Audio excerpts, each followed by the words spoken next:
ونستعينه ونستغفره ونؤمن به ونعوذ بالله من شرور أنفسنا ومن سيئات أعمالنا من يهده الله فلا مضل له ومن يضلله فلا هادي له وأشهد أن لا إله إلا الله وأشهد أن محمدًا عبده ورسوله أما بعد فأعوذ بالله من الشيطان الرجيم بسم الله الرحمن الرحيم لا إكراه في الدين قد تبين الرشد من الغي فمن يكفر بالطاغوت ويؤمن بالله فقد استمسك بالعروة الوثقى لا انفصام لها والله سميع عليم الله ولي الذين آمنوا يخرجهم من الظلمات إلى النور والذين كفروا أولياؤهم الطاغوت يخرجونهم من النور إلى الظلمات أولئك أصحاب النار هم فيها خالدون۔ میرے قابل احترام سامعین، آپ کے سامنے یہ سورہ البقرہ کی آیات تلاوت کی گئی ہیں۔ 286 آیات اور 40 رکوعات پر یہ مدنی سورہ قرآن مجید کی طویل ترین سورہ ہے۔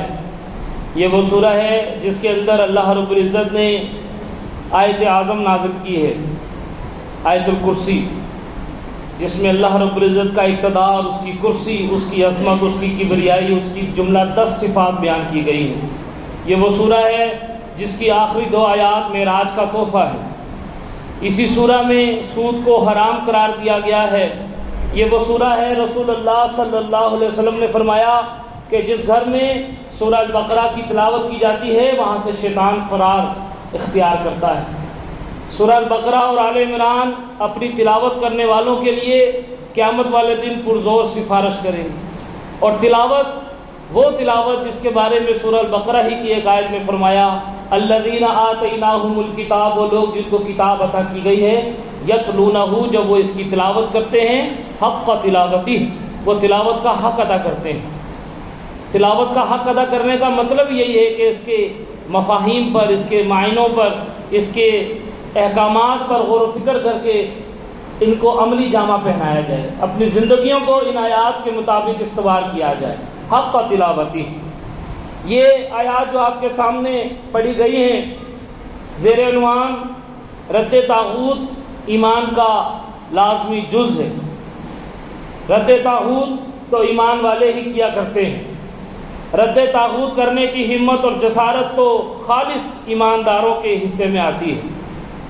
یہاں پر پہلی آیت جو آپ کے سامنے پڑھی، فرمایا لا اکراہ فی الدین، دین کا ذکر ہے اس پہلی آیت کے پہلے حصے میں، اور فرمایا لا، نہیں کوئی جبر، کراہ، نہیں کوئی زبردستی، فی الدین، دین میں۔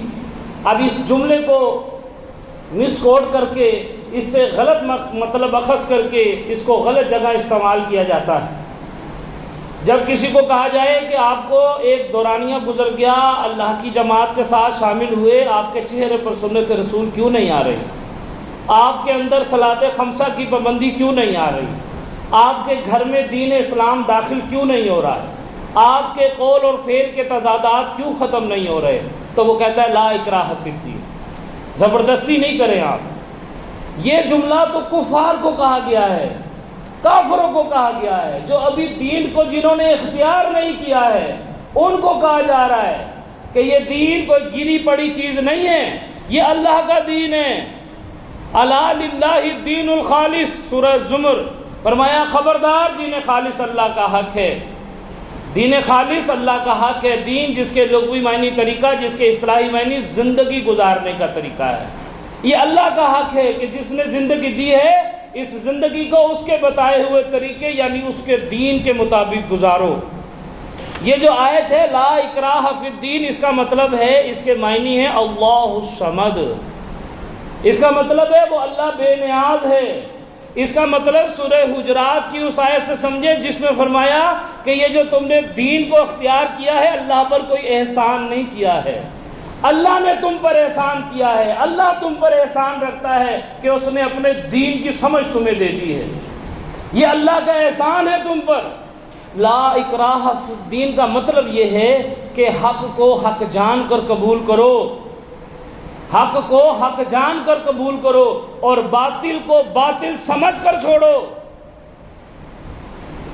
لکیر کے فقیر نہیں بننا، بھیڑ چال نہیں ہے دین اسلام سکھاتا کہ بس ایک کے پیچھے ایک چلا آئے، نہیں، فرمایا غور و فکر کے ساتھ شعوری طور پر ایمان لاؤ۔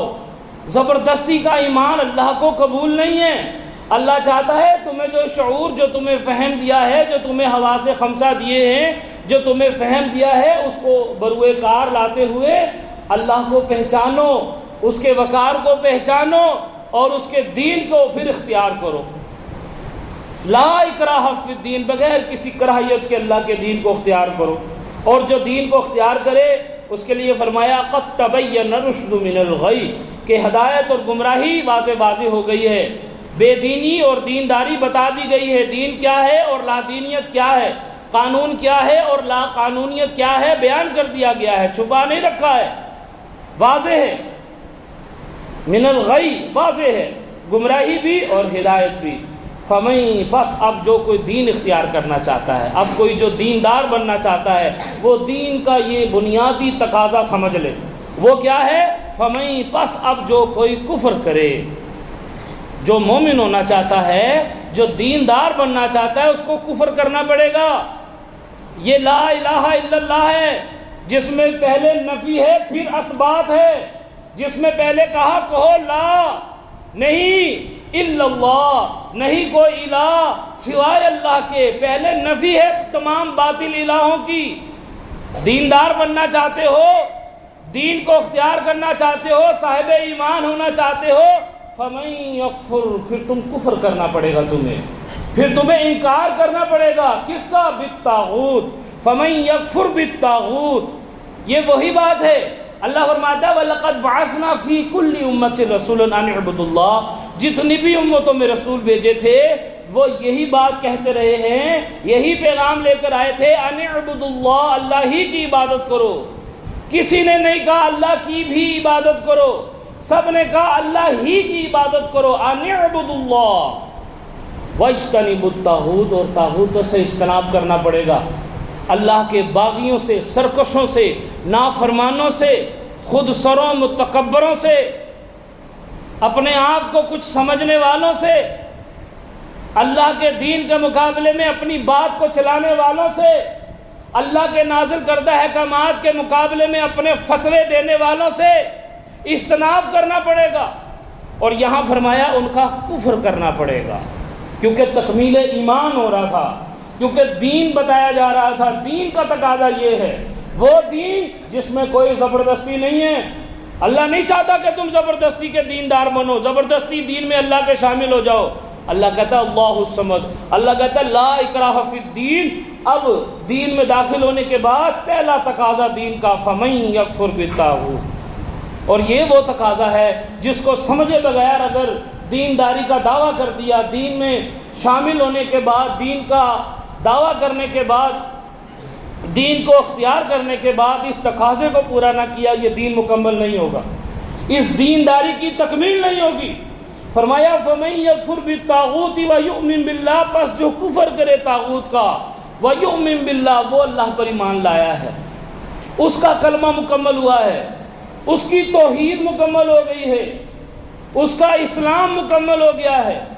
جو کفر کرتا ہے طاغوت کا، باغی کا، سرکش کا، نافرمان کا، کیونکہ اللہ رب العزت فرماتا ہے جب میری رحمت آتی ہے، جب میری ہدایت آتی ہے تو یہ طواغیت ہیں جو اس کی راہ میں کھڑے ہوتے ہیں۔ کون تھے وہ؟ پہلی شرعی قوم نوح علیہ السلام کی قوم کے جو بڑے وہ طواغیت تھے۔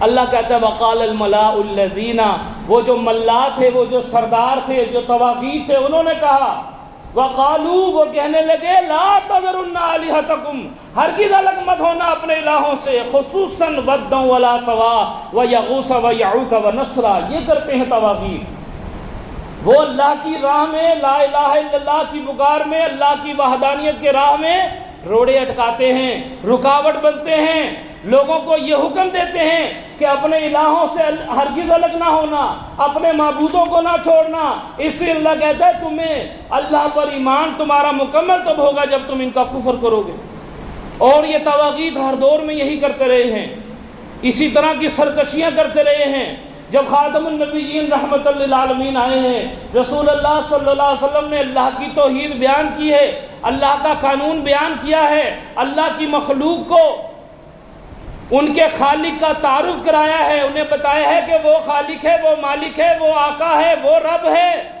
تم اس کے مرزوق ہو وہ رازق ہے تم محکوم ہو وہ حاکم ہے تم عابد ہو وہ معبود ہے اس کی عبادت کے لیے پیدا کیے گئے ہو اللہ کہتا ہے میں نے آیات نازل کی ہدی و رحمت للمحسنین جس میں ماننے والوں کے لیے ہدایت و رحمت ہے اور دوسری طرف ومن الناس لوگوں میں ایسے طواغیت موجود ہیں من یشتری جو خرید رہے ہیں لہو الحدیث بےہودہ حقائقیں کس لیے لیضل عن سبیل اللہ تاکہ گمراہ کرے اللہ کی راہ سے روک دے اللہ کے راستے سے بغیر علم بغیر دلیل کے بغیر علم کے آج یہ جتنا بھی شرک کیا جا رہا ہے جس کی آپ کے سامنے صنفیں بیان ہوتی ہیں بغیر دلیل کے شرک کیا جا رہا ہے اللہ کے ساتھ اور کروا کون رہے ہیں طواغیت جب رسول اللہ صلی اللہ علیہ وسلم نے یہ کتاب مبین یہ برہان یہ دلائل بیان کیے ہیں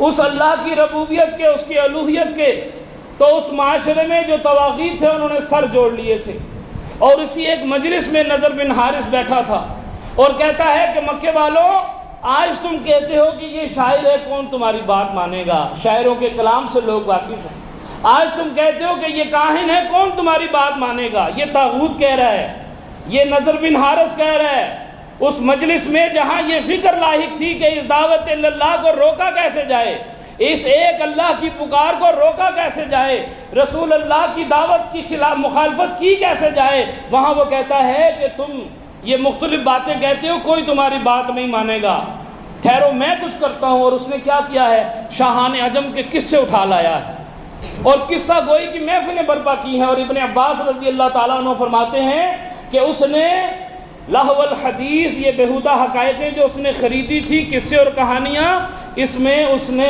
ناچنے والی عورتیں بھی حائل کی تھی اور جس پر اس کو پتہ چلتا کہ رسول اللہ صلی اللہ علیہ وسلم کی دعوت کا اثر ہو رہا ہے اللہ کی توحید بیان کی اور اس کے دل پر اثر ہو رہا ہے وہ اس شخص پر ان عورتوں کو مسلط کر دیتا تھا ان عورتوں کو مسلط کر دیتا تھا یہ کھیل اور تماشا ان طواغیت نے بھی لگایا تھا اور آج بھی لگایا گیا ہے آج بھی یہ اینڈرائیڈ کا کھیل تماشا یہ اوریانی اور فحاشی کے اندر بڑھتی ترقی یہ وہی لہو الحدیث ہے یہ وہی بےہودہ حقائق ہے اور یہ انہی طواغیت نے بنا کر دی ہے یہ اوریانی اور فحاشی کو جو آج فروغ دیا گیا ہے یہ کھیل اور تماشوں میں جو آج کلمہ گو کو لگایا گیا ہے اس کے پیچھے وہی کاروائی وہی منصوبہ کار فرما ہے جو اس وقت کے طواغیت کرتے تھے لیضل عن سبیل اللہ تاکہ اللہ کے راستے سے روکا جائے اللہ کی راہ سے روکا جائے اللہ کی بات سے لوگوں کو روکا جائے اور آج لوگ اس بات کو جو نہیں سمجھتے فمن یکفر بالطاغوت کہ یہ طواغیت ہمارے دشمن ہیں یہ ہماری راہ میں رکاوٹ ہیں یہ شیاطین الانس ہیں چاہے ان کا مرتبہ کتنا بڑا بیان کیا جائے چاہے ان کے کتنے مرضی بڑے بڑے نام ہوں لیکن اللہ اور اس کے رسول کے خلاف اگر یہ بات کرتے ہیں تو یہ قابل رد ہیں یہ طواغیت ہیں ان کی بات کا رد کیا جائے گا آج یہ جو مسلک بنے ہیں یہ جو فرقے بنے ہیں یہ جو کفر و شرک عام ہوا ہے اس کے پیچھے یہی احبار و رہبان ہیں جن کا اللہ رب العزت نے جن سے بیزار جن سے علیحدگی جن سے بچنے کا حکم دیا تھا یا ایھا الذین آمنوا اے وہ لوگوں جو ایمان لائے ہو ان کثیر من الاحبار والرہبان ان احبار و رہبان کی اکثریت کا یہ حال ہے لا یاکلون اموال الناس یہ تمہارا مال باطل طریقوں سے کھاتے ہیں تمہارے مال میں سے غیر اللہ کا حصہ نکلواتے ہیں، غیر اللہ کے نام کی نظر و نیاز دلاتے ہیں، مال باطل طریقوں سے کھاتے ہیں، نذرانے اور تنخواہیں اور وظیفے وصول کرتے ہیں۔ اور فرمایا اسی پر بس نہیں کرتے ہوئے یصدون عن سبیل اللہ، بلکہ اللہ کی راہ سے روکتے ہیں یہ طواغیت جن کا کفر کرنے کا اللہ نے حکم دیا ہے۔ فَمَن يَكْفُرْ بِالطَّاغُوتِ، جو کفر کرے طاغوت کا۔ لیکن آج ہوا کیا ہے، ان دو کو چھوڑ کر ان دو کو پکڑ لیا ہے۔ اللہ کے پیارے نبی صلی اللہ علیہ وسلم نے فرمایا میں تمہارے پاس ترکت فیکم امرین، میں تمہارے پاس دو چیزیں چھوڑ کے جا رہا ہوں، ایک اللہ کی کتاب اور ایک اپنی سنت، اس کے ساتھ تمسک کر لو، اس کے ساتھ چمٹ جاؤ۔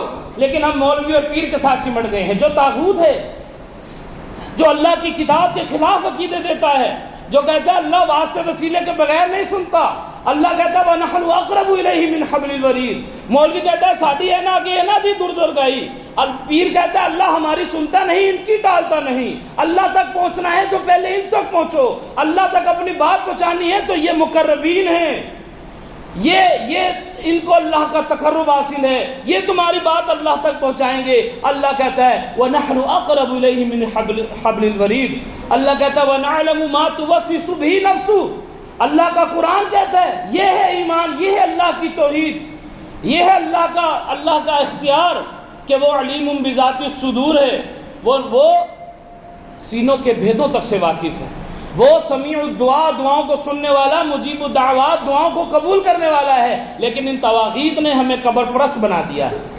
انہوں نے کہا کہ یہ مردہ قبر میں جو ہے یہ سنتا ہے، یہ سنتا ہے اور یہ سننے والا ہے، جبکہ اللہ کا قرآن کیا کہتا ہے اِنَّكَ لَا تُسْمِعُ الْمَوْتَى، بلا شبہ آپ مردوں کو نہیں سنا سکتے۔ یہ ان کی مغالطہ آرائیاں ہیں ان مسلک پرستوں کی، ان طواغیت کی، کہ اس قبر پرستی کے شرک کو، جو تمام شرک کی جڑ ہے، اس کو جاری کیا گیا ہے۔ نتیجہ کیا ہوا ہے، آج جگہ جگہ نقلی کعبے بن گئے ہیں، آج ہر طرح سے اللہ کے ساتھ کبھی اس کی ذات میں، کبھی اس کی صفات میں، کبھی اس کے حقوق و اختیارات میں، کبھی اس کے علم و تصرفات میں شرک کیا جا رہا ہے۔ کب؟ جب اللہ کی بات نہیں مانی، جب اللہ کی بات مانتے اور ان طواغیت کو پہچانتے، کیونکہ ان طواغیت کو تو چھپایا گیا ہے۔ جہاں قرآن میں ذکر آیا فَمَن يَكْفُرْ بِالطَّاغُوتِ، وہاں پر ترجمہ کرنے والوں نے، تشریح کرنے والوں نے لکھا جو بتوں سے اعتقاد نہ رکھے، جو طواغیت کے حمایتی تھے، جو طواغیت کے دوست تھے، انہوں نے یہ بات لکھ دی کہ طواغیت چھپ جائیں، لیکن اللہ رب العزت جو اپنے بندوں پر حجت کو تمام کرنا چاہتا ہے، بات کو کھول کر بیان کرتا ہے۔ اللہ نے بیان کیا کہ وہ لوگ جنہوں نے دعویٰ تو ایمان کا کیا ہے، دعویٰ تو ایمان کا کیا ہے، فرمایا الم تر الی الذین، کیا تم نے نہیں دیکھا ان لوگوں کو، یزعمون، جو دعوے کرتے ہیں، یزعمون، زعم رکھتے ہیں، انہم آمنوا، کہ وہ ایماندار ہیں، بما انزل، اور اس پر بھی جو آپ پر نازل ہوا، الیک وما انزل، اور اس پر جو آپ سے پہلے نازل ہوا، من قبلک، یریدون، اور کرتے کیا ہے، یریدون، چاہتے کیا ہیں، خواہشات کیا ہیں، ان یتحاکموا الی الطاغوت، کہ طاغوت سے فیصلہ کروائیں۔ اب بت بھی فیصلہ کرتے ہیں، لکڑی اور پتھر کے بت فیصلہ نہیں کرتے۔ یہ منافقین کی روش اللہ نے بیان کی کہ ان کی خواہشات یہ ہوتی ہیں کہ یہ کعب بن اشرف سے جا کے اپنے فیصلے کروائیں، طاغوت سے فیصلے کروائیں، یہ ان کی خواہش تھی۔ طاغوت فیصلے کر رہا ہے، اللہ سے فیصلہ کروانے کے بجائے، اللہ کے رسول سے فیصلہ کروانے کے بجائے طواغیت سے فیصلے کروانے چاہتے تھے۔ اللہ نے واضح کر دیا طاغوت جو ہے یہ سرکش انسان کو، باغی نافرمان کو کہا جاتا ہے، اور جو بت تھے وہ بھی شخصیات کے تھے۔ یہ جو قبریں طاغوت بنی ہیں یہ بھی شخصیات کی ہیں، جن کھڑے بتوں کو آج ہندو پوجتا ہے وہ اس کے لیے طاغوت بنے ہیں، جن پڑے بتوں کو آج کلمہ گو پوجتا ہے جو اس کے لیے طاغوت بنے ہیں۔ ان کے پیچھے بھی شخصیات ہیں، ان کے پیچھے بھی شخصیات ہیں۔ تو یہ طاغوت کی پوجا، طاغوت کی بات ماننا، اس کو اللہ رب العزت نے اسی سورہ میں پیچھے مزید وضاحت کر دی۔ فرمایا وہ لوگ جن کو اوتو نصیبا من الکتاب، جن کے نصیب میں کتاب دی گئی تھی، کرتے کیا ہیں، یؤمنون بالجبت، بتوں پر ایمان رکھتے ہیں، والطاغوت، اور طاغوتوں پر ایمان رکھتے ہیں۔ اللہ نے جبت کو اور طاغوت کو الگ الگ بیان کر دیا تاکہ طاغوت کی وضاحت ہو جائے کہ طاغوت کا ترجمہ، طاغوت کے معنی بت نہیں ہوتے، بت الگ چیز ہے، اور طاغوت الگ چیز ہے۔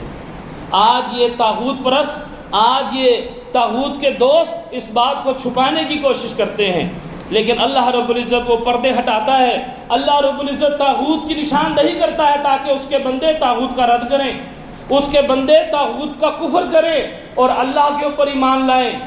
اور اسی آیت میں جس میں فرمایا یہ چاہتے ہیں ان یتحاکموا الی الطاغوت وقد امروا، ان کو تو حکم دیا گیا تھا، ان کو تو حکم دیا گیا تھا ان یکفروا بہ، کہ یہ اس کا کفر کریں، طاغوت کا کفر کریں، یہ اللہ کا حکم ہے۔ اور اس امر کو پورا کیے بغیر ایمان کیسے مکمل ہوگا؟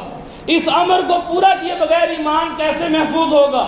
اور جو اس امر کو، اس حکم کو پورا نہیں کرتے ان کا ایمان ڈگمگاتا ہے، ان کا ایمان خطرات سے دوچار ہوتا ہے، وہ جگہ جگہ پر غلطیاں کرتے ہیں۔ وجہ کیا ہے؟ طاغوت کی محبت دل میں ہے، طاغوت کا احترام دل میں ہے، طاغوت کی محبت ہے دل میں، اور وہ طاغوت مختلف شکلوں میں ہمارے سامنے آتا ہے۔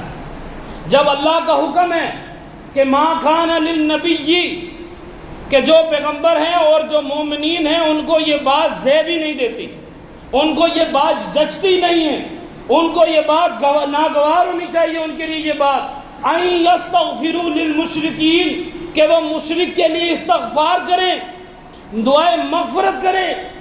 لیکن ایک آدمی ایمان اس لیے قبول نہیں کرتا کہ مشرکوں کے جنازے چھوڑنے پڑیں گے، یعنی طاغوت کا رد نہیں کر رہا، اس کے نزدیک ان کی اہمیت اور ان کی عزت زیادہ ہے، اللہ کی بات کی عزت سب سے زیادہ ہونی چاہیے۔ اور دوسرے مقام پر جب اللہ نے حکم دیا وَلَا تَنْكِحُوا الْمُشْرِكَاتِ، ایک صاحب ایمان، ایک مدعی ایمان بھی اس بات کو ذرا غور کرے، نہ تو مشرک مرد سے نکاح جائز ہے، نہ مشرک عورت سے نکاح جائز ہے۔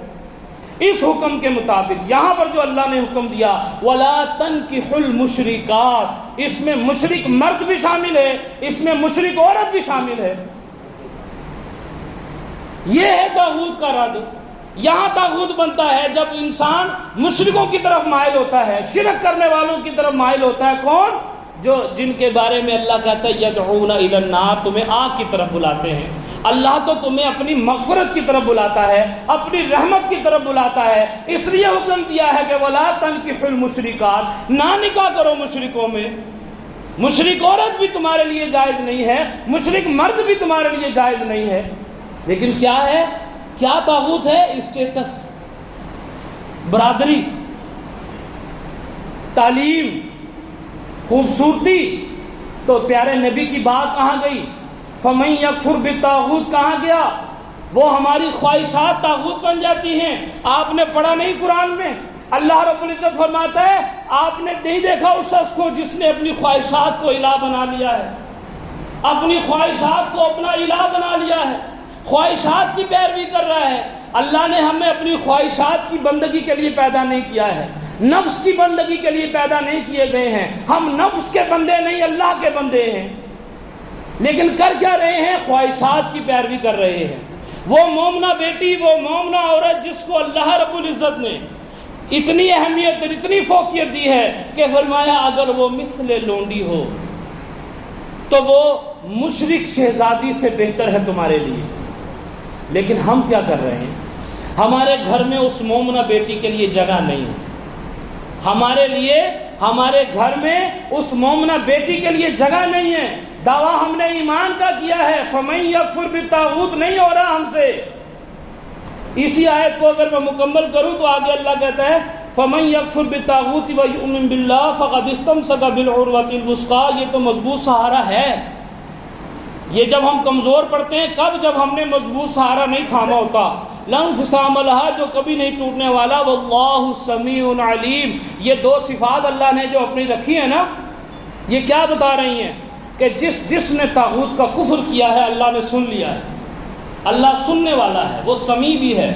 اور جس نے صدق کے دل سے طاغوت کا رد کیا ہے، جس کے دل سے طاغوت اکبر ختم ہو گیا ہے اور اللہ اکبر نے اس کے دل میں جگہ لے لی ہے، اللہ اس بات کو جانتا بھی ہے۔ واللہ سمیع علیم، اللہ رب العزت ہماری شکلیں ہی نہیں دیکھتا، اللہ ہمارے قول بھی سنتا ہے، وہ سمیع ہے، وہ ہمارے عمل بھی دیکھتا ہے، وہ علیم ہے، وہ علیم بذات الصدور ہے، ہمارے دل میں ایمان کی محبت نہیں آئے گی تو ایماندار کی محبت بھی نہیں آئے گی. وہ مومنہ بیٹی بھی ہمیں نہیں بھائے گی اپنے بیٹے کے رشتے کے لیے. ہم رخصتیں ڈھونڈیں گے. رخصت تو اس صورت میں ہے جب تمہیں لاچار ہو جاؤ. جب لاچار ہو جاؤ تب کہا کہ اہل کتاب کی محسنات، پاک باز. پاک باز کون ہوتی ہے؟ جو اپنے دین سے بیزار ہو، اس آبائی دین سے. وہ ہوگی پاک باز. جو آپ کے دین کو اختیار کرنا چاہتی ہو وہ ہوگی پاک باز. جس کے اندر تقوی اور زہد ہو، صلاۃ کی پابند ہو، وہ ہوگی محسنات میں. ہمیں تو اپنے رشتہ داروں کی وہ بچی چاہیے، اپنے سالے کی بیٹی چاہیے، اپنی سالی کی بیٹی چاہیے، اپنے رشتہ داروں سے، اپنے بہن بھائیوں کی ان مشرک رشتہ داروں کی بیٹی چاہیے جو اسٹیٹس والی ہے، جو حسن جمال والی ہے، جو مال و دولت والی ہے، جو وراثت میں حصہ لے کر آئے گی. مومنہ بیٹی کیا لائے گی؟ ایمان. وہ تو نہیں چاہیے ہمیں. وہ تو صرف ایمان لے کر آئے گی. وہ تو اللہ کی رحمت لے کے آئے گی. وہ تو مغفرت لے کے آئے گی. وسارعوا الی ربکم، تم دوڑ لگاؤ اپنے رب کی مغفرت کی طرف. وسارعوا الی مغفرۃ من ربکم وجنت، جس کا نام جنت ہے. وجہ کیا بنتی ہے؟ یہ جو جرم ہم سے ہوتا ہے کہ طاغوت کی محبت دل میں ہوتی ہے. طاغوت کیا ہے؟ اسٹیٹس، دنیا داری، دنیا دکھاوا. آج ہم اپنا گھر اپنے مومن بھائی سے شیئر کرنا کیوں نہیں چاہتے؟ اس کو اپنا فیملی ممبر کیوں نہیں بنانا چاہتے؟ کیونکہ گھر میں تربیت نہیں کی ہے ہم نے ایمان والی. ہمیں ڈر ہوتا ہے کہ جب وہ اس کی ہمارے ساتھ رشتہ داری ہوگی، ابھی تو صرف مسجد سے مسجد کا تعارف ہے، مسجد سے مسجد کا تعلق ہے. جب اس کے ساتھ نسبت قائم ہوگی، جب اس کے ساتھ رشتہ داری قائم ہوگی، وہ میرے گھر آئے گا اور میرے ڈرائنگ روم میں آئے گا اور وہاں جو ڈرائنگ میں نے کی ہے وہ دیکھ لے گا. وہاں جو اپنی اولاد کی تربیت میں نے کی ہے وہ دیکھ لے گا. میرا پردہ کھل جائے گا. یہ ڈر ہوتا ہے ہمیں. تو یہ ڈر ختم کرنا ہے. یہ ڈر کیسے ختم ہوگا؟ جب ایمان، اللہ کا خوف آئے گا، اللہ کی خشیت ہمارے اندر پیدا ہوگی. وہ مومنہ بچی جس کو اللہ کہتا ہے وہ اس لونڈی، اس مشرک شہزادی سے مومنہ لونڈی بہتر ہے. آج لونڈی کا تصور نہیں ہے، لیکن کم پڑھی لکھی ہو، حسن و جمال کم ہو، مال و دولت نہ ہو، لیکن ایمان ہو. جیسے کہ رسول اللہ صلی اللہ علیہ وسلم نے فرمایا، جب لوگ رشتہ کرتے ہیں، شادی کرتے ہیں، تو یہ چیزیں دیکھتے ہیں، حسن و جمال دیکھتے ہیں، مال و دولت دیکھتے ہیں، حسب و نسب دیکھتے ہیں، لیکن تم ایمان دیکھو.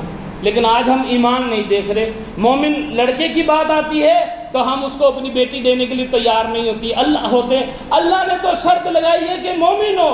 ہم نے شرط لگائی ہے مومن کا اپنا مکان بھی ہو، اس مومن کا چلتا ہوا کاروبار بھی ہو، اس مومن کا بینک بیلنس بھی ہو. یہ باقی شرطیں ہم لگا رہے ہیں. پھر شکوہ کرتے ہیں کہ بچی کی عمر ہو رہی ہے، رشتہ نہیں مل رہا ہے، اور پھر طاغوت کے حوالے کر دیتے ہیں اپنی اس بیٹی کو، اور اپنا بھی ایمان طاغوت کے حوالے کر آتے ہیں. جب یہ کہتے ہیں جی وہ بیٹی نے اپنی مرضی کی ہے، وہ تو سمجھتی نہیں تھی بات کو. پہلے اس کے فطرے آ رہے ہوتے تھے، پہلے اس کے لیے رشتہ دیکھا جا رہا ہوتا تھا. پھر غیرت ایمانی کا تقاضا یہ ہے کہ پھر اس بیٹی سے لا تعلقی کرو جس نے ایمان قدردانی نہیں کی ہے. لا تعلقی بھی نہیں کرتے. تو یہ ہے فَمَن يَكْفُرْ بِالطَّاغُوتِ. یہ ایک اہم مسئلہ ہے، یہ ایمان کی تکمیل کرنے والی بات ہے. آج اللہ کہتا ہے اے ایمان والوں، حلال اور طیب رزق کھاؤ، حلال اور طیب رزق کھاؤ. لیکن ایماندار کو یہ بات سب سے زیادہ آگے بڑھ کر قبول کرنی چاہیے کہ اللہ کہتا ہے کہ عقل حلال اور ہاتھ سے کھاؤ حلال، اور کسب ید ہاتھ سے کماؤ. لیکن ہمیں شارٹ کٹ چاہیے، ہمیں ایسے راستے چاہیے جن سے دن بدن دن دگنی اور رات جگنی دولت اکٹھی ہو جائے، اور پھر حلال اور حرام کی تمیز ختم ہو جاتی ہے. وجہ کیا ہے؟ اللہ کا خوف نہیں ہے، اللہ کا وقار نہیں ہے، دنیا پرستی ہے، وہ نفس پرستی ہے، اور وہ طاغوت بنا ہوا ہے. فَمَن يَكْفُرْ بِالطَّاغُوتِ وَيُؤْمِن بِاللَّهِ، پس جو کوئی کفر کرے طاغوت کا، وہ اللہ پر ایمان لایا ہے، فَقَدْ اسْتَمْسَكَ بِالْعُرْوَةِ الْوُثْقَىٰ، اس نے مضبوط سہارا تھاما ہے. پھر وہ کمزور نہیں پڑتا ہے، پھر وہ ڈھیلا نہیں پڑتا ہے. جو مضبوط سہارا تھام لیتا ہے، پھر اس سے غلطیاں نہیں سرزد ہوتی ہیں، پھر وہ مشرکوں کی طرف مائل نہیں ہوتا ہے، پھر وہ ہندوانہ رسومات میں جا کے شامل نہیں ہوتا ہے، پھر وہ یہود و حنود کی رسومات نہیں اپناتا ہے. کیونکہ اس کا دل مضبوط ہو جاتا ہے۔ اللہ رب العزت نے دوسرے مقام پر فرمایا کہ ان الذین آمنوا، وہ لوگ جو ایمان لائے، وعملوا الصالحات، اور اس ایمان کے مطابق عمل اختیار کیے، لہم جنات النعیم، اللہ کہتا ہے ان کے لیے جنتیں ہیں، ان کے لیے نعمتوں بری جنتیں ہیں، وعد اللہ حقا، اللہ کا سچا وعدہ ہے، اللہ سچا وعدہ کر رہا ہے، جیسے مشرک سے اللہ نے سچا وعدہ کیا ہے، ان اللہ لا یغفر ان یشرک بہ ویغفر ما دون ذلک لمن یشاء، اللہ کہتا ہے نہیں معاف کروں گا، وہ غفور الرحیم رب کہتا ہے نہیں معاف کروں گا، بلا شبہ نہیں معاف کروں گا کہ کوئی میرے ساتھ شرک کر کے آئے گا، ویغفر ما دون ذلک لمن یشاء، اور اس شرک والے گناہ کے علاوہ اللہ کہتا ہے جس گناہ کو جس کے لیے چاہوں گا معاف کر دوں گا۔ تو یہ اللہ کے ساتھ اس کی ربوبیت، اس کی الوہیت کے ساتھ یہ تعلق باللہ مضبوط ہی نہیں ہو پاتا جب ہمارے اندر، ہمارے دل میں طاغوت کی محبت نہیں نکلتی۔ زبان سے ہم کہہ رہے ہوتے ہیں اللہ اکبر، اور عمل سے ہم کہہ رہے ہوتے ہیں طاغوت اکبر، کیونکہ بات تو طاغوت کی مان رہے ہیں، طریقہ تو طاغوت کا اختیار کر رہے ہیں، رستہ طاغوت کا اپنایا ہوا ہے، نرم گوشہ دل میں طاغوت کے لیے ہے۔ بھئی اتنے بڑے عالم ہیں، اتنے بڑے مفتی ہیں، اتنے بڑے شخص ہیں، آج یہ بڑے بڑے نام ہیں جن لوگوں نے دین کے اندر یہ مغالطہ آرائیاں پیدا کی ہیں، بہروپیے ہیں، یہ ایمان کے دشمن ہیں، یہ ایمان کو اچک لے جاتے ہیں، اور ان کے مختلف نام ہیں۔ آج کے دور میں یہ مرزا انجینئر، یہ ایک طاغوت ہے، ایک سرکش ہے، رافضیت کا علم بردار ہے۔ تو یہاں اللہ رب العزت نے فرمایا لن انفصام لہا، جو کبھی نہیں ٹوٹنے والا، اور دوسرے مقام پر فرمایا سورہ لقمان میں کہ جس نے اپنے آپ کو اللہ کا فرما بردار کر لیا، جس نے اپنی اطاعت کو، اپنی فرما برداری کو اللہ کے لیے خاص کر لیا، اللہ کو مطاع حقیقی سمجھ لیا، اس نے مضبوط سہارا تھام لیا۔ آج یہ مضبوط سہارا ہمارے ہاتھ سے چھوٹا ہے، تبھی ہم سے غلطیاں ہوتی ہیں، تبھی ہم سے کوتاہیاں ہوتی ہیں، تبھی ہماری شکایتیں آتی ہیں، تبھی ہمارے مسئلے مسائل آتے ہیں، تبھی ہمارے خانگی معاملات خراب ہو رہے ہیں، کیونکہ فردوہ الی اللہ والرسول نہیں ہو رہا ہے، اپنے معاملات کو اللہ اور اس کے رسول کی طرف نہیں پلٹا رہے ہیں، کیونکہ ہمارے اندر ادخلوا فی السلم کافہ، یہ صفت پیدا نہیں ہو رہی ہے۔ فرمایا اے ایمانداروں، اے ایمان والوں، اے مدعی ایمان، دین میں پورے کے پورے داخل ہو جاؤ، آدھے ادھورے نہیں، دو کشتیوں کے سوار نہیں، ایک سینے میں اللہ نے دو دل نہیں بنائے ہیں، تو ہمیں پورے دل کے ساتھ اللہ کی جماعت کے ساتھ، اللہ کے دین، اللہ کی بات کے ساتھ مخلص ہونا پڑے گا، اللہ کے رسول صلی اللہ علیہ وسلم کے اوپر ایمان لانے کے اس دعوے کے ساتھ مخلص ہونا پڑے گا۔ اور یہ خلوص صرف زبانی نہیں ہونا چاہیے، جب خلوص کی باتیں زبانی ہوتی ہیں تو اس کی تاثیر نہیں ہوتی ہے، اس کا فائدہ نہیں ہوتا ہے۔ تو یہاں فرمایا اللہ ولی الذین، اللہ دوست ہے ایسے ایمانداروں کا، کیسے ایمانداروں کا؟ جو طاغوت کے لیے نرم گوشہ نہیں رکھتے، جو طاغوت کی بات نہیں مانتے، جو اللہ کی بات مانتے ہیں، اللہ کے آگے سر اطاعت خم کرنے والے ہوتے ہیں، اللہ کے نازل کردہ احکامات کے مطابق زندگی گزارنے والے ہوتے ہیں، اللہ کی آیات کو اپنے لیے سمجھتے ہیں۔ یہ اسی قرآن مجید میں سورہ الحجرات کی جب وہ آیات نازل ہوئی ہیں، فرمایا لا ترفعوا، نہ بلند کرو اپنی صوت کو، اپنی آوازوں کو میرے نبی کی آوازوں سے۔ تو صحابہ کرام اس کو، ان آیات کو اپنے لیے سمجھے تھے، یہ وہ سچے اللہ کے ولی تھے، مخاطبین اول، جن کی اللہ کے نبی صلی اللہ علیہ وسلم سے محبت میں کوئی شک نہیں کر سکتا۔ جب ان کے سامنے یہ آیات نازل ہوئی ہیں تو انہوں نے ان آیات کو اپنے لیے سمجھا ہے۔ وہ صحابی روتے ہیں، اپنے آپ کو کمرے میں بند کر لیتے ہیں، اور جب ان کے بعد دوسرے صحابی جاتے ہیں ان کی خبر لینے کے لیے تو وہ کہتے ہیں کہ میرے تو اعمال برباد ہو گئے، میں تو اپنے آپ کو ہلاک کر لوں گا اس جرم میں کہ میں نبی صلی اللہ علیہ وسلم کے سامنے اونچی آواز میں بات کرتا ہوں۔ یہ آیات تو میرے لیے نازل ہوئی ہے۔ وہ اپنے آپ کو اللہ کی آیات کا مخاطب سمجھتے تھے۔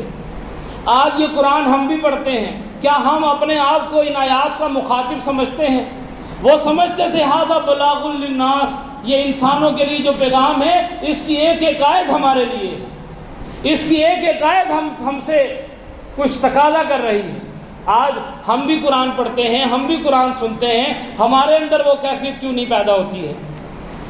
فرمایا وَإِذَا قُرِئَ الْقُرْآنُ، جب ایماندار قرآن کی تلاوت کرتا ہے، جب یہ قرآن کو پڑھتا ہے، وَجِلَتْ قُلُوبُهُمْ، اس کے دل پر لرزہ طاری ہوتا ہے، اس کے دل میں خشیت پیدا ہوتی ہے، زَادَتْهُمْ ایمانا، اس کا ایمان بڑھ جاتا ہے، یہ سمجھ جاتا ہے کہ میرے رب کا حکم ہے اور یہ میرے لیے ہے، مجھے اس کی بجا آوری لانی ہے، اس کو پورا کرنا ہے۔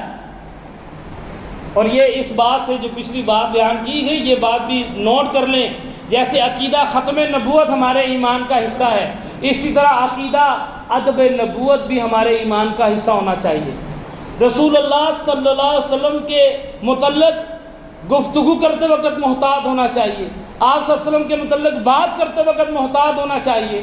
ایسے یہ کہہ دینا کہ نبی کچھ نہیں ہے، وہ ہوش کرو بھائی، خاتم النبیین ہے، رحمت للعالمین ہے، ہم سوتے ہیں ہمارا وضو ٹوٹ جاتا ہے، آپ کا نہیں ٹوٹتا تھا، آپ کے لیے کہا وَرَفَعْنَا لَكَ ذِكْرَكَ، ہم نے آپ کے ذکر کو بلند کیا ہے، اللہ اور اس کے فرشتے آپ پر درود بھیجتے ہیں۔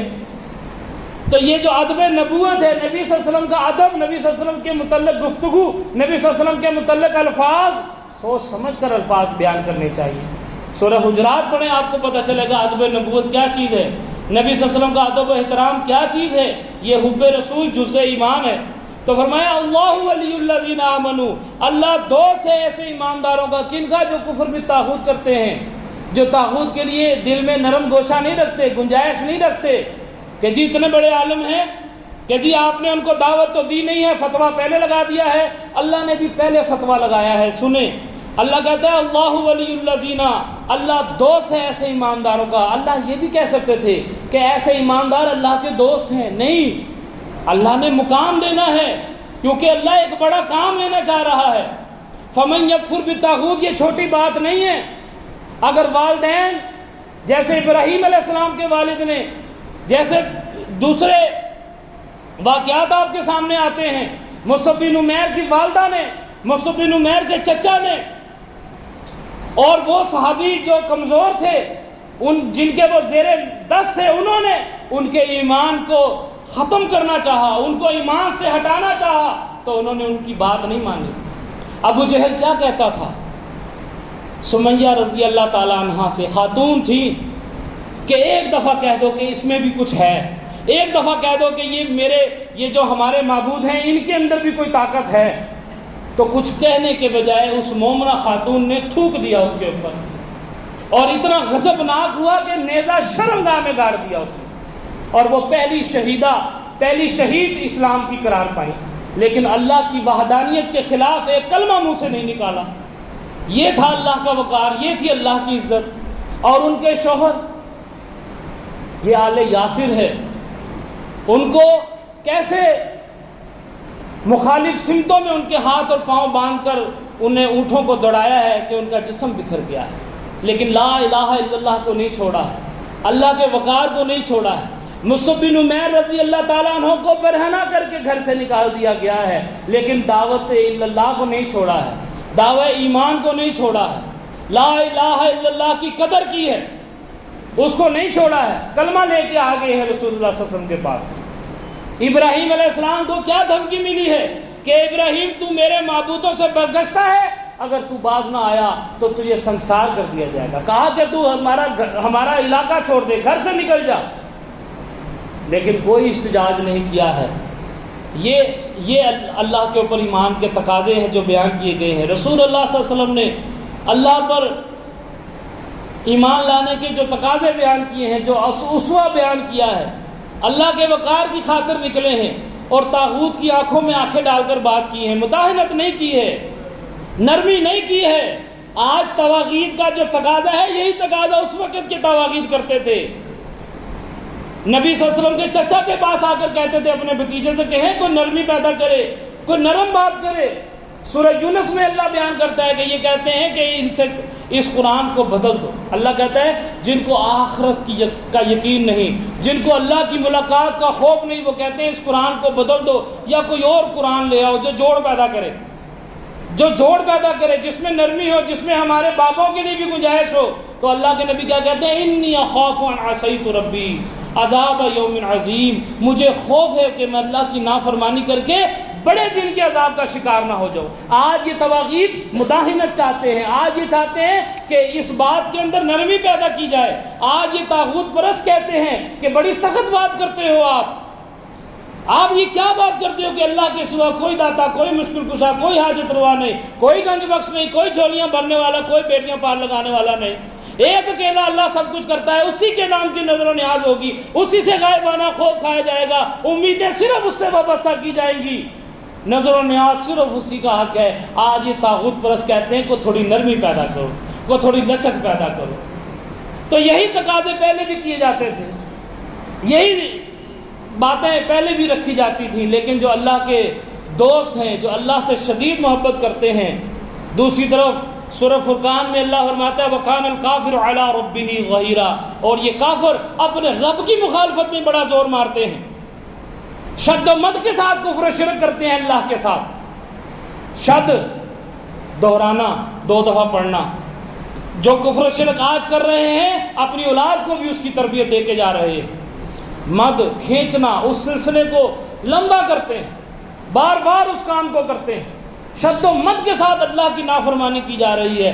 دوسری طرف اللہ کہتا ہے والذین آمنوا، اور وہ لوگ جو ایمان والے ہیں اشد حبا للہ. اسی سورہ النساء میں اللہ کہتا ہے یہ طاغوتوں کے لیے لڑتے ہیں، طاغوتوں کے لیے لڑتے ہیں.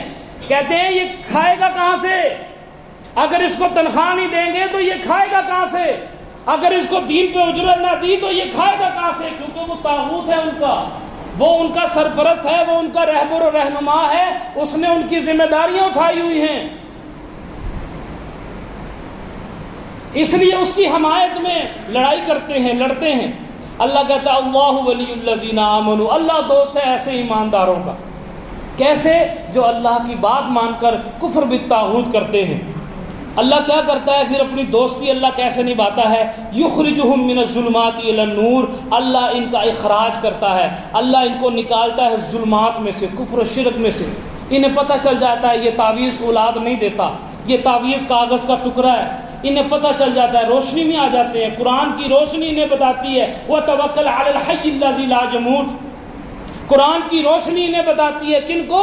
جو طاغوت کا کفر کر کے اللہ پر ایمان لاتے ہیں، جو طاغوتوں کی بات مان کر کڑے چھلے من کے دھاگے ٹونے ٹوٹ کے، کالی ہانڈیاں، کالے لال دھاگے، گھوڑے کے نال اور بچے کی جوتی چھوڑ دیتے ہیں، اللہ پر توکل کرتے ہیں. ان کو قرآن کی روشنی بتاتی ہے فَتَوَكَّلْ عَلَى اللَّهِ، اللہ پر بھروسہ کرو، اللہ دستگیر ہے، اللہ تھامنے والا ہے.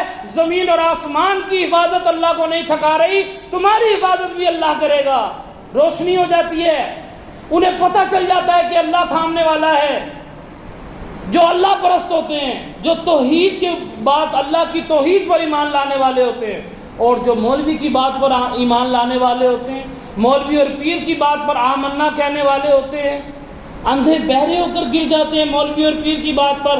وہ گلے میں تعویذ لٹکاتے ہیں، دکان پر گھوڑے کا نال لٹکاتے ہیں، گاڑی پہ بچے کی جوتی لٹکاتے ہیں، کالی بلی سے ڈر جاتے ہیں، کوے کی کائیں سے ڈرتے ہیں، کتے کے بھونکنے سے ڈرتے ہیں، 3, 13, 23 کے ادا سے ڈرتے ہیں. ان دنوں میں ان تاریخوں میں کوئی کام نہیں کرتے، بے توکلے بے ایمانے ہو جاتے ہیں، ڈرتے ہیں، ہر چیز سے ڈرتے ہیں کیونکہ اللہ سے نہیں ڈر رہے.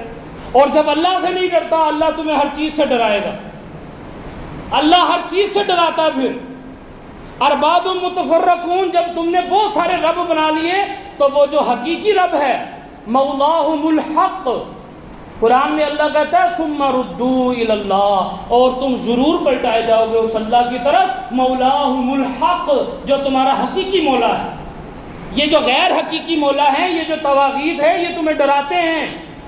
جیسے ابراہیم علیہ السلام کو ڈرایا تھا کہ اگر تو باز نہ آیا تو ہمارے معبودوں کی پھٹکار پڑے گی تجھ پر. جیسے صاحب یاسین کو ان پیغمبروں کو ڈرایا تھا کہ سنسار کر دیے جاؤ گے. تو یہ اللہ رب العزت فرماتا ہے یخرجہم من الظلمات الی النور، ہم ان کو ظلمات سے، اندھیروں سے نکال کے، کفر و شرک کے اندھیرے ہیں میرے بھائیوں. اگر طاغوت پرستی کرو گے تو اگر اکابر پرستی کری، اگر مقابر پرستی کری، اگر نفس پرستی کی، اگر زر پرستی کی، اگر زن پرستی کی تو پھر اندھیرے ہیں، اور اگر اللہ پرستی کی، اللہ کے دین سے کو اختیار کیا، کفر بالطاغوت کیا تو روشنی ہے۔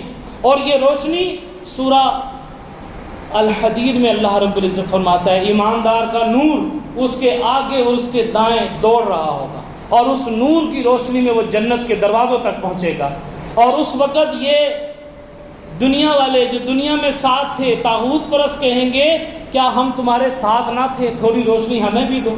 اور اس وقت صاحب ایمان کہے گا کہ تم یہ روشنی پیچھے چھوڑ آئے ہو، آج روشنی نہیں ہے، روشنی چاہتے ہو تو پیچھے جاؤ۔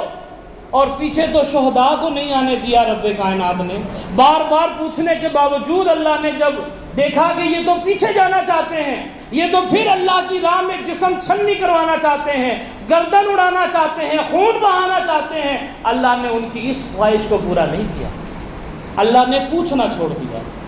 تو اس وقت ان کو کہا جائے گا جب وہ کہیں گے تھوڑی روشنی ہمیں تو دو، تو وہ روشنی دنیا میں ملتی ہے، وہ روشنی اللہ پر ایمان لانے سے ملتی ہے، وہ روشنی قرآن سے ملتی ہے، وہ فضائل اعمال سے روشنی نہیں ملتی، اندھیرا ملے گا، ضلالت ملے گی، گمراہی ملے گی، فیضان سنت سے نہیں ملے گی، ملفوظات سے نہیں ملے گی، بہشتی زیور سے گندگی کے علاوہ کچھ نہیں ملے گا۔ اگر روشنی چاہیے، اگر ہدایت چاہیے تو یہ کتاب ہے، ذالک الکتاب لا ریب فیہ ھدی للمتقین، یہ وہ کتاب ہے کہ اس میں کچھ شک نہیں ہے کہ یہ ہدایت ہے، اور اس بات میں بھی کچھ شک نہیں ہے کہ متقیوں کے لیے ہدایت ہے، متکبروں کے لیے نہیں ہے، پک اینڈ چوز کرنے والوں کے لیے نہیں ہے، اپنی مرضی کی باتیں لے لی، جو بات مرضی کی نہیں ہے چھوڑ دی، جو بات گھر والے نہ مانے چھوڑ دیا۔ کیا کہتے ہیں جی وہ بیوی بچوں کا منہ دیکھا تھا میں نے، اللہ کو کس کا منہ دکھاؤ گے؟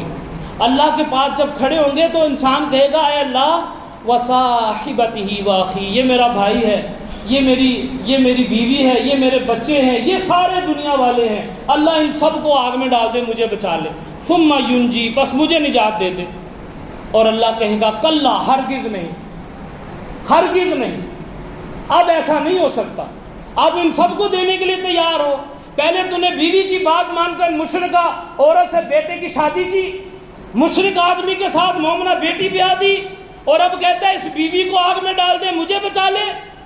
پہلے تو نے رشتہ داروں کا منہ دیکھا، ایمان نہیں دیکھا، پہلے تو نے برادری دیکھی، ایمان نہیں دیکھا، اب کہتا ہے اللہ یہ برادری کیا، یہ ساری دنیا ڈال دے آگ میں، مجھے آگ سے بچا لے۔ اس دن نجات نہیں ملنی ہے۔ آج اللہ کا وقار دیکھیں اپنے ہر قول اور عمل کے اندر، اپنے ہر معاملے کے اندر۔ دین صرف نماز پڑھنے کا نام نہیں ہے، مکمل ضابطہ حیات ہے دین۔ یہ شعیب علیہ السلام کی قوم نے کہا تھا ہمیں نہ سکھاؤ، ہم نے کاروبار کیسے کرنا ہے، ہمیں نماز پڑھنی سکھا دو، سیکھ لیتے ہیں۔ دین تو گھر میں بھی مداخلت کرتا ہے، دین تو کاروبار کرنا بھی بتاتا ہے، دین تو ہمسائے کے حقوق بھی بتاتا ہے، دین تو معاشرے کے حقوق بھی بتاتا ہے، دین تو زبان اور شرمگاہ کی حفاظت کرنا بتاتا ہے، دین تو نگاہوں کو نیچا رکھنا بتاتا ہے، دین تو لغویات سے، بیہودہ باتوں سے اعراض کرنا، عن اللغو معرضون کرنا سکھاتا ہے۔ ہم نے دین کو موم کی ناک سمجھا ہے، ہم نے دین کو ایک پیراہن سمجھا ہے، ایک لباس کی طرح جب چاہا اوڑھ لیا، جب چاہا اتار کر ٹانگ دیا۔ مسجد میں آنے لگے، اجتماع گاہ میں آنے لگے، پہن لیا، اور اجتماع گاہ سے گھر گئے تو اتار دیا۔ اب کوئی قانون نہیں، اب کوئی ضابطہ نہیں، اب میری مرضی چلے گی۔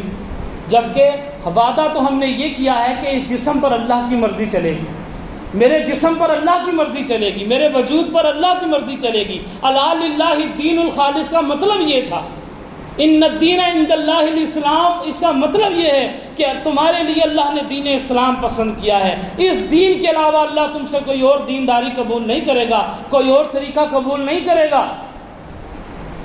تو یہاں فرمایا اللہ ولی الذین آمنوا، اللہ دوست ہے ایسے ایمانداروں کا، اور اللہ ایسے دوستی نبھاتا ہے یخرجہم من الظلمات الی النور، اللہ نکالتا ہے اندھیروں سے اور روشنی کی طرف لے آتا ہے۔ اور روشنی میں ہر چیز نظر آتی ہے، اندھیرے میں تو بندہ ہاتھی سے ٹکرا جائے، اور روشنی میں سوئی بھی نظر آ جاتی ہے، بندہ بچ جاتا ہے۔ تو یہ روشنی اختیار کرنی پڑے گی، یہ روشنی حاصل کرنی پڑے گی، یہ قرآن کو اختیار کرنا پڑے گا، پھر روشنی ملے گی۔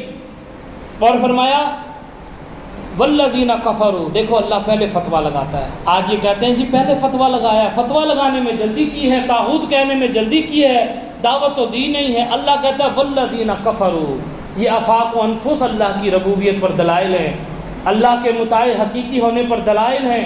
کیا انسان صبح جاگتا نہیں ہے، رات کو سوتا نہیں ہے؟ اللہ کہتا ہے میں تمہیں رات کو بصورت نیند موت دیتا ہوں، پھر تمہیں صبح جگا دیتا ہوں تاکہ مقررہ مدت پوری کرو. کیا یہ دلائل نہیں ہے؟ کیا دلائل ربوبیت نہیں ہے؟ کیا یہ دلائل الوہیت نہیں ہے کہ ہم سانس لیتے ہیں، ہم سونگھتے ہیں، ہم چکھتے ہیں، ہم سنتے ہیں، ہم بولتے ہیں، ہم دیکھتے ہیں؟ یہ دلائل نہیں ہے؟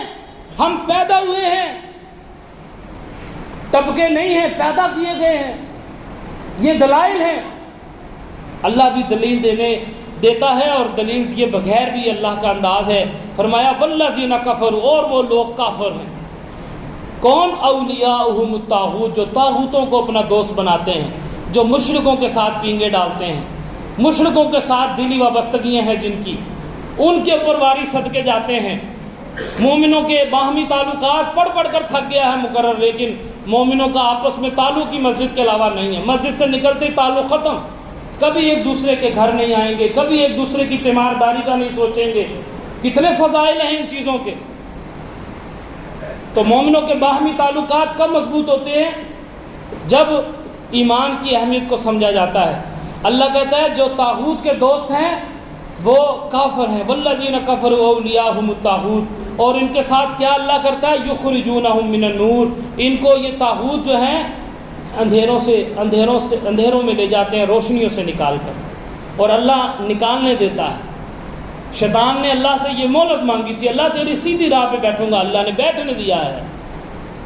فَأَلْهَمَهَا فُجُورَهَا وَتَقْوَاهَا، اللہ نے دونوں طریقے ہمارے اندر رکھ دیے ہیں، دونوں طرح کے جذبات رکھ دیے ہیں. قَدْ أَفْلَحَ مَنْ زَكَّاهَا، فیصلہ اس پر ہوگا، کامیابی اس کے لیے ہے، فلاح اس کے لیے ہے جو تزکیہ کرے گا. وہ راستے میں ضرور بیٹھا ہے، سیدھے راستے پر بیٹھا ہے، صراط مستقیم پر بیٹھا ہے، اللہ کی اجازت سے بیٹھا ہے، اللہ کی مرضی سے بیٹھا ہے. اللہ نے بتا دیا ہے، تو ہم کیوں نہیں بچتے؟ ہم کیوں نہیں خبردار ہوتے؟ ان الشیطان لکم عدو مبین، تمہارا کھلا دشمن ہے. کھلے لفظوں میں اللہ نے بیان کر دیا ہے کہ تمہارے ماں باپ کو بھی اس نے ننگا کروایا تھا، تمہیں بھی کرے گا. آج وہ کر رہا ہے، فحاشی اور عریانی عام کر رہا ہے. اسی نازک جگہ پر حملہ کرتا ہے، بے حیا بناتا ہے. بے حیا انسان کمزور ہوتا ہے، وہ ڈرتا ہے، اور با حیا با کردار مضبوط ہوتا ہے، وہ اللہ سے ڈرتا ہے. تو فرمایا یخرجونہم من النور الی الظلمات، اللہ ان کو چھوڑ دیتا ہے، طاغوتوں کے حوالے کر دیتا ہے. اور وہ طاغوت کیا کرتے ہیں؟ ان کو روشنی سے نکال دیتے ہیں، قرآن سے دور. قرآن کی ہدایت ان کو سمجھ نہیں آتی. قرآن کی آیتیں پڑھ کو سناؤ، اللہ کی وحدانیت اسے سمجھ نہیں آتی. اللہ کی ذات صفات، اس کے حقوق و اختیارات اس کے سامنے بیان کرو، وہ اس کو سمجھ نہیں آتی، کیونکہ اندھیرے میں ہے. روشنی سے نکال دیا گیا ہے، اس کو بتا دیا گیا ہے وَيُضِلُّ بِهِ كَثِيرًا، بہت اس سے گمراہ ہوتے ہیں. اس کو کہہ دیا گیا ہے یہ قرآن تمہارے سمجھنے کے لیے نہیں ہے، یہ تو صرف علماء کے سمجھنے کی کتاب ہے، تم صرف اس کی عربی کا رٹا لگاؤ. اس کو تو اندھیرے میں رکھ دیا گیا ہے، روشنی سے دور کر دیا گیا ہے. اور اللہ کہتا ہے ایسے لوگ اولئک اصحاب النار، یہ وہ لوگ ہیں جو صاحب نار ہیں، جو آگ کا ایندھن ہے، آگ والے لوگ ہیں، آگ میں جانے والے لوگ ہیں. اور ایماندار کو کہا واتقوا النار التی، بچو اس آگ سے. کس کو کہا؟ ایماندار کو. یا ایھا الذین آمنوا، اے وہ لوگوں جو ایمان لائے ہو، واتقوا النار التی، اس آگ سے بچو. آج ایماندار سمجھتا ہے بس میں نے ایمان اختیار کر لیا، بس اب ستے کھانا نہیں. اللہ کہتا ہے ایماندار آگ سے بچ. واتقوا النار التی اعدت للکافرین، جو کافروں کے لیے بنائی ہے، تیرے لیے نہیں بنائی. تو کیوں وہ کام کرتا ہے کہ آگ کا منہ دیکھنا پڑے؟ تو آگ سے بچ جو تیرے لیے نہیں، کافروں کے لیے بنائی ہے. اور کہا اس جنت کی کوشش کر جو متقیوں کے لیے تیار کی گئی ہے. تو یہ صاحب نار ہیں جو طاغوت پرست ہیں، جو طاغوت کے لیے نرم گوشہ رکھتے ہیں، جو اکابرین کے لیے، جو جمہوریت پسند ہے، جو جمہوری لیڈروں کے لیے محبت رکھتے ہیں. آج یہ بہت بڑا فتنہ بن گیا ہے، جگہ جگہ سے شکایتیں آتی ہیں کہ ساتھی بحث کر رہے ہیں جی بڑا ایماندار ہے. وہ بھائی طاغوت ہے، وہ فرقہ پرست ہے، وہ جمہوریت پرست ہے جو اسلام کی ضد ہے. اس کو تم کہتے ہو بڑا ایماندار ہے. اس کی حمایت میں بات کرتے ہو، وہ تو طاغوت ہے۔ انہی سورہ نساء کی جو آیات آپ کے سامنے پڑھی یہی ہیں، تحاکم الی الطاغوت، اس کی تشریح پڑھ لیں کبھی کہ آپ جو جمہوریت کے سرخیل جو طواغیت ہیں، جو سیاسی لیڈر ہیں، ان کی حمایت بھی ایسی ہے جیسے طاغوت کی پرستی ہے، جیسے طاغوت کی حمایت ہے۔ یہ طاغوت ہیں سارے، اللہ کے قانون کے باغی ہیں، اللہ کے دین کے باغی ہیں اور جمہوریت کے حامی ہیں۔